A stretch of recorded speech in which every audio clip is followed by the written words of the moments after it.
Hello welcome back to my channel. അപ്പോൾ കുറേ നാളായിട്ട് ലോങ് വീഡിയോ ഒക്കെ ചെയ്തിട്ട് അപ്പോൾ ഇന്ന് ലോങ് വീഡിയോ എടുക്കാമെന്നാണ് വിചാരിക്കുന്നത്. അങ്ങനെ നമ്മളൊരു കല്യാണത്തിനായിട്ട് വന്നതാണ് കേട്ടോ. കുറേ നാളായി ഈ പറഞ്ഞ പോലെ കല്യാണവും കൂടിയിട്ട്. അപ്പോൾ ഇന്ന് എന്തായാലും നമ്മൾ രാവിലെയാണ് കേട്ടോ തീരുമാനിച്ചത് കല്യാണത്തിന് പോകാൻ. നമ്മൾ വൈകിട്ട് പോകാമെന്നാണ് വിചാരിച്ചത്. അപ്പം രാവിലെ ദേവോച്ച് വിളിച്ചിട്ട് നമുക്ക് കല്യാണത്തിന് പോയാലോ, പിന്നെ പെട്ടെന്ന് ഒരുങ്ങി കെട്ടിഞ്ഞ് ഇറങ്ങി. കല്യാണം കഴിഞ്ഞില്ല, അതിന് മുമ്പേ ആൾക്കാരൊക്കെ എണീറ്റ് തുടങ്ങി കേട്ടോ. എവിടെ പോകാനാ ഫുഡ് അടിക്കാൻ. അപ്പം ഞങ്ങളും അതിൻ്റെ പുറകെ വെച്ച് പിടിച്ചു. അപ്പോൾ ദേവോച്ചി ഹസ്ബൻഡിനോട് ഭയങ്കര സംസാരം കേട്ടോ. എന്താണെന്നറിയാൻ ഒരു ഫോട്ടോ എടുക്കുന്ന കാര്യത്തെക്കുറിച്ചൊക്കെ സംസാരിച്ചുകൊണ്ടിരിക്കുകയാണ്. അങ്ങനെ അവർ ഫോട്ടോ എടുക്കാനായിട്ട് പോയി. അങ്ങനെ ശില്പയുടെ കാര്യം പാവം കേട്ടോ, ഫുഡ് കഴിക്കാനൊന്നും പറ്റില്ല. കാരണം എന്താ, പല്ലെടുത്തിട്ടിരിക്കും. 2 ദിവസമായതേ ഉള്ളൂ കേട്ടോ പല്ലെടുത്തിട്ട്. നല്ല നീരുണ്ടായിരുന്നു.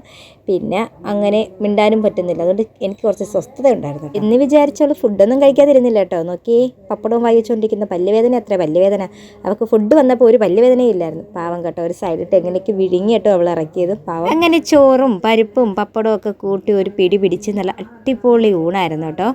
സത്യം പറഞ്ഞ് ഈ വാഴയില കഴിക്കുമ്പോൾ പ്രത്യേക ഒരു സാധനം. പക്ഷേ ഇതിൻ്റെ അറ്റത്ത് എനിക്കൊരു മീൻകറി വേണം. അത് ഞാൻ എപ്പോഴും എല്ലാ വീഡിയോയിലും പറഞ്ഞിട്ടുണ്ട്. എനിക്ക് സദ്യ എനിക്ക് ഭയങ്കര ഇഷ്ടമാണ്, പക്ഷേ എനിക്ക് മീൻകറി വേണം. സദ്യയിൽ എനിക്ക് ഏറ്റവും ഇഷ്ടപ്പെട്ടത് ആ പൈനാപ്പിൾ പച്ചടിയായിരുന്നു കേട്ടോ. അടിപൊളിയായിരുന്നു. സാധാരണ ഞാൻ ഇങ്ങനെ തൊടുകറികളൊന്നും അങ്ങനെ കൂട്ടാറില്ല കേട്ടോ. എടുത്ത് പറയാനുള്ള ഇവന്മാരെ വിളമ്പൊക്കെ എൻ്റെ പൊന്നും ഒരു സ്വസ്ഥത ഇല്ലായിരുന്നു. കഴിക്കാൻ സമാധാനമായിട്ട് കഴിക്കാൻ പറ്റുന്നില്ലായിരുന്നു. പിന്നെ എങ്ങനെയൊക്കെ കഴിച്ച് മോരും കുടിച്ചു, ഇലയും മടക്കി, കയ്യും കഴുകി പോയി കുറച്ച് നേരം നടന്നപ്പോൾ എനിക്ക് ദഹിക്കണമല്ലോ. ദഹിച്ച് കഴിഞ്ഞിട്ട് വേണം വീട്ടിൽ പോയി ചോറുണ്ടത്. അങ്ങനെ ഇവിടെ അമ്മക്കെട്ടൊക്കെ കെട്ടി കേട്ടോ ഞാൻ ചോറ് കഴിക്കാനായിട്ടൊക്കെ കയറിയത്. അങ്ങനെ നമ്മൾ തിരിച്ച് വീട്ടിലോട്ട് പോവുകയാണ്.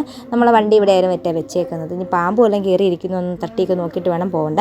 അത് കഴിഞ്ഞ് വൈകിട്ട് നമുക്ക് 6 മണിയൊക്കെ ആകുമ്പോൾ നമ്മൾ പാർട്ടിക്ക് വന്നിട്ടുണ്ടായിരുന്നു കേട്ടോ. അപ്പോൾ നമ്മൾ നേരെ പോയി ചെറുക്കനെയും പെണ്ണിനെ ഒന്ന് കണ്ട്, പിന്നെ ചെറുക്കൻ്റെ അമ്മേനെ ഒന്ന് കാണും. കാരണം നമ്മൾ വിളിച്ചതിന് നന്ദി പറയണമല്ലോ. അതേ കഴിഞ്ഞ് ഫുഡ് കഴിക്കാനായിട്ട് നമ്മൾ ഇറങ്ങിയിട്ടുണ്ട് കേട്ടോ. അപ്പോൾ ഞാനെടുത്തത് ഫ്രൈഡ് റൈസ് ആണ് കേട്ടോ. കൊള്ളാവോ എന്ന് ചോദിച്ചാൽ കുഴപ്പമില്ലായിരുന്നു. നമ്മളൊരു ഫുഡും നമ്മൾ കൊള്ളില്ല എന്ന് പറയാൻ പാടില്ല. ഒരു ഫുഡും ഞാൻ കൊള്ളില്ല എന്ന് പറയത്തില്ല കേട്ടോ. കാരണം ആഹാരത്തിൻ്റെ വില എനിക്ക് നന്നായിട്ട് അറിയാവുന്നതുകൊണ്ട് ഞാൻ ഒരിക്കലും അത് പറയാറില്ല.